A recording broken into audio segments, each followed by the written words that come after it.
Nabi baca 3 serangkai ni, iaitu Qul huwallahu ahad, Qul a'udzu birabbil falaq, Qul a'udzu birabbin nas. 3 ni 3 peradik yang Nabi selalu baca banyak tempat. Antara Nabi baca 3 ni ialah lepas tiap-tiap kali semayang fardu. Kita tak buat dah benda ni. Sebahagian orang ya, jarang-jarang. Termasuk masjid. Hak tu imam rasmi ni, dia pun tak buat sunnah ni. Kenapa membunuh sunnah Nabi? Itu jawatan kamu. Tengoklah benda apa sunnah Nabi. Tengok apa zikir Nabi baca, Nabi buat lepas semayang fardu. Jelas. Semua hadis sahih.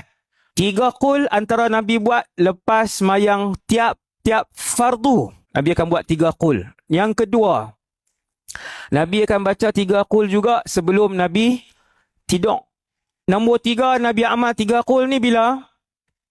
Nabi baca waktu pagi. Ini bukan subuh dah. Nabi baca waktu pagi 3 set, waktu petang 3 set. Faham tak 3 set? Qul huwallah 3 kali, falak 3 kali, an-nas 3 kali. Sagi petang tak kira lah. Start daripada lepas sampai pukul 5 boleh, 6 boleh, 7 boleh, 7.30 boleh, 8.30, 9, ikutlah 9 suku. Dia boleh belakang. Lepas, kalau hak petang punya. Nabi baca 3 set, 3 qul ni. Ni pun bergantung kepada takat mana kasih dan pandang Allah kepada kita semua. Jadi boleh amal. Siapa yang amal, apa fadilat dia? Nabi sebut, dicukupkan segala suatu hajat kepada orang yang membacanya. Allah bagi cukup hajat dia. Allah perhabis bagi jadi benda hak dia nak buat hari tu. Mudah insya-Allah. Okay, itu 3 qul. Kita baca sekali, kita amal. Bismillahirrahmanirrahim. Qul huwallahu ahad, Allahus samad, lam yalid wa lam yulad wa lam yakul lahu kufuwan ahad. Bismillahirrahmanirrahim. Qul a'udzu birabbil falaq, min syarri ma khalaq.